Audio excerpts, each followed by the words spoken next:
আসসালামু আলাইকুম ভিউয়ার্স। তো তোমরা সবাই কেমন আছো? আশা করি সকলেই ভালো আছো। সকাল সকাল এতগুলো পানি ভেঙে কোথায় যাচ্ছি, ভিডিওটা শুরু থেকে শেষ পর্যন্ত দেখো, তাহলে জানতে পারবে। হ্যালো এভরিওয়ান, আমি আর কে। প্রথমত রোডে এসে একটা চা নিয়ে নিলাম, যেহেতু আমাকে অনেক দূর জার্নি করতে হবে, মুখটা যেন ফ্রেশ হয়ে থাকে। তো এখন বর্তমানে আমি যাচ্ছি লালগোলা স্টেশন, আবার ওখান থেকে রওনা দেবো কলকাতার জন্য। সকাল সকাল তো ওই জন্য রাস্তাটা দেখতে বেশ সুন্দরই লাগছিল, পুরোটাই ফাঁকা।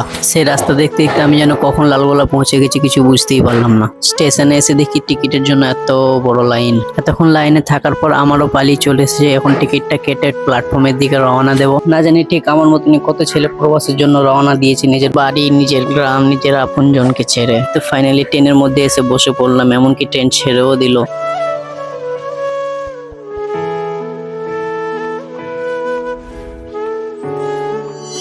ট্রেনের মধ্যে খুব একটা বেশ ভিড় ছিল না, যেহেতু এটা এক্সপ্রেস। বেশ কিছুক্ষণ দীর্ঘ যাওয়ার পরে দেখি আমাদের বহরমপুর স্টেশন চলে এসেছি, কিন্তু সফর এখনো অনেকটাই লম্বা। তাই প্রকৃতিটাকে অনুভব করব বলে আমিও দেখতে দেখতে চলতে থাকলাম। প্রকৃতির সঙ্গে যেন একটা আলাদাই ভালোবাসা লুকিয়ে রয়েছে। জানি না ঠিক আমার মতে কতজনের হয় এরম। হ্যাঁ, অনেকক্ষণ দীর্ঘ যাওয়ার পর দেখি কৃষ্ণনগর ঢুকে পড়েছি। তো ভাবলাম কিছু খেয়ে নেওয়া যাক, অল্প খিদে পেয়েছে। তাই দোকানি ভাইটাকে বললাম, সে নিজেই বয়ে দিয়ে গেল। আবারও ট্রেন ছুটে পড়েছে নিজের গন্তব্যে যাওয়ার জন্য। বেশ খুব একটা দূরে না, অনেক কাছাকাছি চলে এসেছি। যেহেতু এটা এক্সপ্রেস, ওই জন্য আমরা নৈহাটিতে নেমে পড়লাম। আর নেমেই 1 নম্বরে গিয়ে দেখে শিয়ালদা যাবার গাড়ি দাঁড়িয়ে রয়েছে। ফাইনালি ট্রেনে উঠে আমরা নিজের গন্তব্যে নেমে পড়ি। স্টেশন থেকে বেরিয়েই অটো স্ট্যান্ডে চলে আসলাম রথতলা যাওয়ার জন্য। ফাইনালি চলে এসেছি রথতলার মধ্যে, আর এইটা হচ্ছে কামারহাটি পৌরসভা। এখান থেকে একটুখানি হেঁটে আমার নিজের বাসার কাছে পৌঁছে গেলাম।